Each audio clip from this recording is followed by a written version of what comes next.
first time I attended SACAC in Savannah, Georgia, and I had no idea what I was doing, and I didn't know any people. And I remember walking down River Street, and there was this woman who felt the need to tell me how amazing my gold eyeshadow was.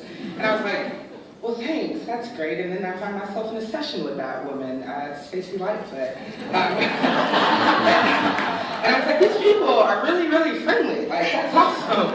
And we have clearly become great friends. And what I've learned about SACAC and what I've learned about this profession and why I'm so proud and so emotional about being here is that what this is all about is really about relationships, not just the relationships that we have with each other, but the relationships that we have with students.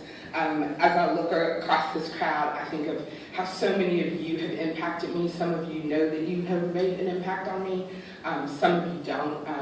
I look out into the crowd and I see Janet Schneider, who was so kind and friendly to me when I was first in admissions. And even though there were no students who showed up for my visit, she took the time to sit down and have a conversation with me. And that was something that really stuck with me. And even my current office that I find myself in, Katie and Catherine, when I used to go visit their school, there were never kids that would come and talk to me, and they would show up at my counselor breakfast and they would encourage me. And it shows you just how small of a world we live in, because who knew that, you know, a mere 6 years later, I would be so fortunate enough to work with them. And so, you know, I encourage us to all sort of remember those relationships and let those relationships really be the driving force for why we do the work that we do and why we get up in the morning. It's kind of interesting when I think about sort of the relationships with students.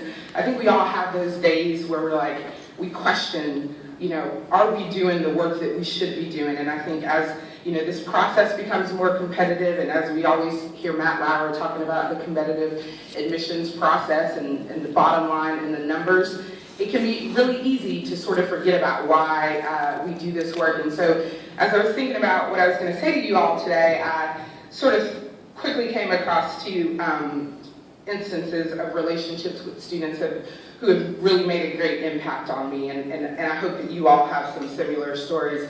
I remember a few falls ago, I was having one of those days where I was like, I don't know if I'm supposed to be doing this. I don't know if I'm really good at this. I don't know that I am really helping students. And I remember reading the essay,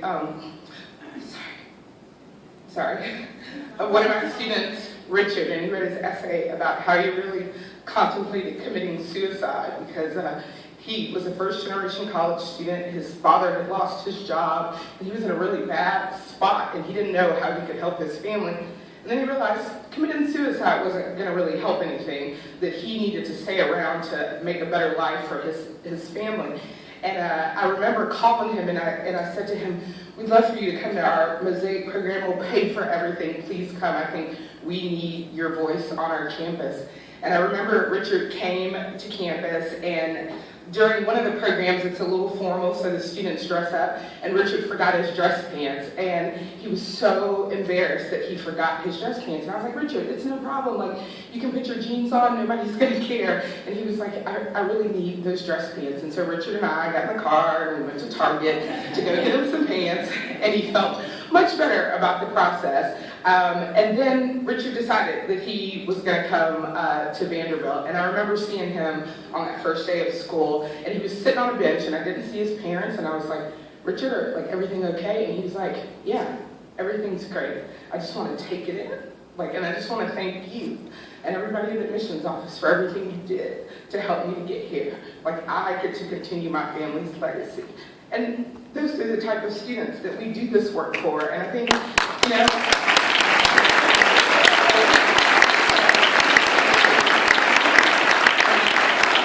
and I know it's really easy for us to get caught up in the daily grind of the work we do, but we have to remember those are the students that we do it for. One last story. I had another student, Kayla, who, it's always like one more, I promise.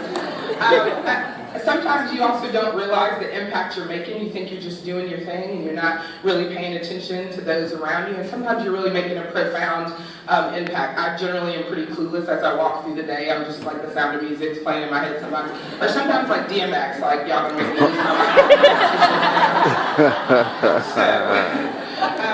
So I had a student, Kayla, who is an amazing young lady, and I look at her sometimes and I wish I would have had some of the knowledge that you had when I was your age. And Kayla became a student worker in our admissions office, and she would, every time we would do a program, she's like, I love admissions, this is so great, like, I want to do this. And I was like, okay, like, but you know, like the pay scale, like, you know, like sometimes. And she was like, no, this is what I want to do. And Kayla's a senior this year at Vanderbilt, and she's about to graduate, and she's about to start a master's in higher ed at Penn, and I couldn't be more proud of Kayla. And it's about those relationships and the relationships that we have with each other. As I look across the room, there are lots of people who, there have been days where I've just picked up the telephone and I'm like, are you going through this, or am I the only person going through this? And who have really helped to sort of foster me as a professional. And sometimes it's also the new relationships that we have that we need to remember how much energy we get from them. I think of my new friend Kelly from Cardinal Gibbons, who I met on the elevator a few times, and I think she probably thought I was kind of just stalking her because it was like every time she was on the elevator, there I was. And last night we had a little bit of time at the social to talk, and she was so energized about how she wanted to get involved, and that just energized me because I remember being like Kelly and being hungry and just wanting to get out and help people. And those are what this organization, those relationships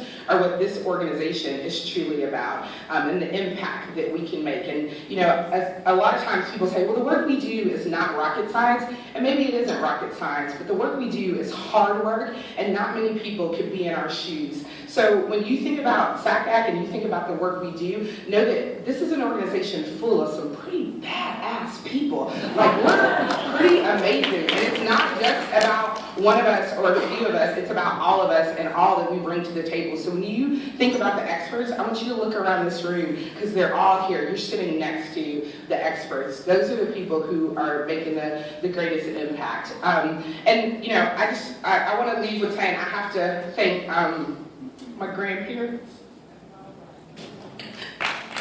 I really don't cry this much, I promise y'all. For those of you who know me, you know that I was raised by my grandparents. According to a lot of statistics, I'm not supposed to be here right now.